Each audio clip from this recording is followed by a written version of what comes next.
Hello, it is Austin from PlebDevs here, and I thought it would be cool, post-halving, happy halving by the way, if we reviewed the Bitcoin halving code ourselves and looked at it. So I just want to do this quick video to go over that, and we'll go through a few steps with our Bitcoin core node as well to kind of check and see how the halving is working within our own node. So let's get into it here. So review the Bitcoin halving code. So I guess first of all is what is the halving or the halvening, I guess depending on which camp you're in and how you like to say it. This is a good visual chart that just shows across the block heights here on the left. So we have block height 0 to 210,000 to 420,000, right? So these are the halvings that are occurring. And we can see over here that the Bitcoin subsidy or the Bitcoin reward that the miners get is getting cut in half every single time. 50, 25, 12.5, 6.25. And so we just had our fourth halving here, and we're down to 3.125 Bitcoin. And there's going to be one more halving at above 1 Bitcoin right here. Next will be 1.56. And then we're going to be below a Bitcoin for the rest of all of the halvings out into the year 21, 29, something like that. So it's one of the craziest things to learn about with Bitcoin. But this is our monetary policy that's basically playing out. This is the distribution of all the Bitcoin across time. And we can see the exact code for that monetary policy. And we can read that code. It's actually pretty simple. So let's get into it. The halving code on Bitcoin Core, you can find it right here in this link. I realize I'll put a link to this very short slideshow in the description, but yeah, you can just find this github.com/Bitcoin/Bitcoin. And the specific file is inside of source, and it's called validation.cpp. And you're gonna search for git block subsidy function. So I already have this pulled up over here. So here we're at validation.cpp, and it's a really huge file. And let's actually zoom in and zoom way in. There's a lot of code in here, and I've already got git block subsidy pointed out here. But essentially, my understanding of this file, well, first of all, I don't know C++ very well, and you might not know C++. That's fine. We can still we're still software devs, so we can read the code for the most part. But from my understanding of this file is that this is basically a series of validation functions. And it seems to get called at least every time that your node is pulling in and processing a block.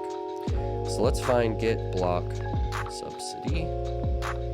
And here we go. We have this simple function right here, git block subsidy. And there's some comments here. So halvings equals in height, divide by consensus params. Force block reward to go 0 when right shift is undefined. Okay, so what's happening right here? We see the code. It took me a little while to understand it, but let's jump over the slides. I have a few more comments of the code, and I have it copied right here. Okay, so this is that function we were just looking at, git block subsidy. So starting from the top, we can see that it's taking in 2 parameters. One is an integer. We've got in height, so that should be the block height. And then we have this consensus params. So consensus params is a bunch of data, basically just around the consensus protocol of Bitcoin. And so this gets passed into git block subsidy, but also a bunch of other functions that kind of verify the data, the blocks, the transactions it's getting versus what the consensus should be that your node is sharing with the rest of the network, right? Okay, so we take in these consensus params, and now we've got this first line of code again here. So what's happening? So calculate the number of halvings that have occurred based on the block height divided by the in subsidy halving interval from the consensus parameters. Okay, so what this is doing is it's basically looking at what's our current block height divided by this subsidy halving interval. Well, what is that? That's actually 210,000, right? When we look back here at the block heights occurring every 210,000, that is the subsidy halving interval that it's comparing against, right? So then we get the halvings right here. And then we've got the C amount in subsidy. So start with an initial subsidy of 50 Bitcoin. So this is kind of the constant, like first block reward that you get. It's just 50 times coin. It's just saying 50 Bitcoin. The coin is just a parameter they use for dealing with like the value, the Satoshi amounts of Bitcoin. And then, okay, this is the part that maybe you're not used to seeing if you don't code in a language like C++. But for each halving, right shift the subsidy by 1 bit, effectively dividing it by 2. If the number of halvings exceeds 64, force the block reward to 0 to avoid undefined behavior. So that's essentially what this code is here. So we have a condition that's first checking, are we above the 64 halvings that are only ever supposed to happen, right?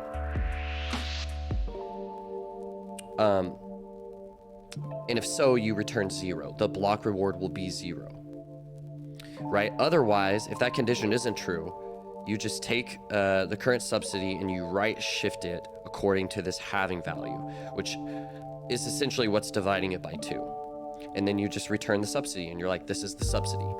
So it's very simple. So it's not like this code isn't run once every 4 years. This code is run every single time that we confirm a block. So your node is always checking the subsidy here and always enforcing the monetary policy that we all share with Bitcoin. So that's pretty cool. It's not that complicated, like this piece of code here, and it's very cool that we can actually look at and understand the very monetary policy of Bitcoin. It's sitting up there on GitHub. So let's go through a bit of an exercise to kind of test this on our own reg test node. So I'm choosing reg test. Of course, if you have a Bitcoin Core node yourself that you can access, you can check it on there, and it'll actually be a little bit easier and slightly different than reg test. But I do a lot of stuff in reg test because, you know, I'm doing a lot of development. So we can set up a reg test node here. And if you don't know how to set up a reg test node, I have a great workshop right here. It's called PlebDevs Workshop, Bitcoin Core Beginner. So that's a good workshop. I also have a video on how to install and verify Bitcoin Core. But I've already got it open here, and so we'll basically be able to go through these steps. Sorry, I'll open up Bitcoin. Right, so I've got just a fresh Bitcoin Core here in reg test, and I can go to Window and go to Console, and I have access to the developer console here. And you can see, let me zoom in. I've already ran one command, get blockchain info. So it tells me I'm on my reg test chain and blocks are 0. So we're literally at block height 0. So we're gonna have to mine some blocks through testnet, but that's not too difficult. So the steps here, we're gonna launch Bitcoin and reg test, ensure Bitcoin CLI is configured to interact with your reg test node. So easy way to ensure that is just to go through the UI here. And then we're gonna need to generate to address 150 Bitcoin to trigger a halving event. Or we can just do, 150 blocks to trigger a halving event. Because on reg tests, the halving occurs every 150 blocks instead of every 210,000 blocks. And that's just to make it easier for developers. And this is just the way that we can mine blocks, make time pass in reg test is to run this generate to address. And actually I realize I might not have an address here. So I might need to create a new wallet. So let's just create a wallet, we'll call it Atlas.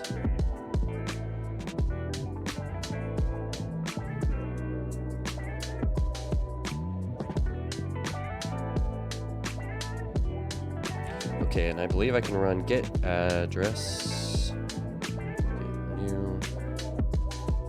get new address. Sweet. Here's a new address I have. So now I can generate to address. And let's just do one block. And I need to put this address in quotes. Okay, cool. So 1 block was mined. And now if I run git blockchain info again, we can see, okay, we're at block height 1 now. So that's very cool. But what do I want to, like, I want to already check the subsidy. Let's already check what the subsidy is right now. So here's how the full process will go. I can run a command git block hash, and I can point to a block height. So let's get the block hash of block 1. So now I have this hash. And with this hash, I can now get the whole block. So git block, and I'll put in this hash. Okay, cool. So now we have, this is the very first block, and we see that there's a single transaction inside of this block. So now I can copy this transaction, and I can say git raw transaction, and I'll put this transaction in quotes. I'm gonna put 1 here, and this 1 is basically just saying what kind of info I want to get back, and I want to get detailed info back. And then I need to get the block hash here from this block, and also put it in quotes next. Okay, sweet. And so now I'm getting this transaction. This was the Coinbase transaction, a very special transaction. And we see in the V out here, we see a value of 50 Bitcoin, and then a second value of 0. And this is just has the op return, which every Coinbase transaction does.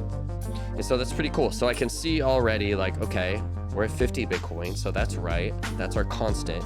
But what happens once we reach a new halving? So let's run my generate to address again. But now we're currently at block height 1. So let's see what happens in 149 blocks. Uh-oh. So it'll take a second. We're gonna mine 149 blocks in a row. Oh, now we're slowing down. Ooh, okay, that took a second. But here we go. Here's 149 block headers. Let's get blockchain info now and see. We can see that we are at block height 150. Okay, pretty cool. So let's get the block hash from number 150. Here it is. And then let's get the block. Okay, here it is. And now let's get this raw transaction for our latest Coinbase here. So in quotes, the transaction, the number 1, and then in quotes, I'll grab the block hash again.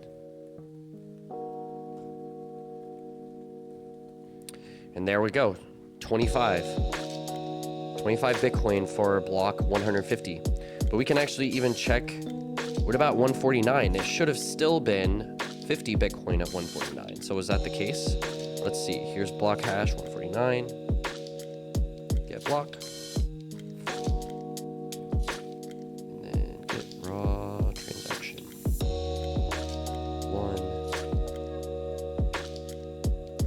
Block hash. There we go. Block 149 had a subsidy of 50 Bitcoin. So, okay. I mean, we're kind of verifying it ourselves. So you can go through this process, of course, on your mainnet node. I know it's a little bit different. We're on reg test here, but nonetheless, we can check. We have the data. There's no edge of information that anyone has above us, and we can verify all of this. So, yeah, anyway, I guess I thought that would be a fun exercise. Look at the halving code to celebrate the halving. Figure out how we can check it and verify it on our own node. Run a few Bitcoin Core command line commands. And yeah, it's always a good time. So cheers. I'll see you next time.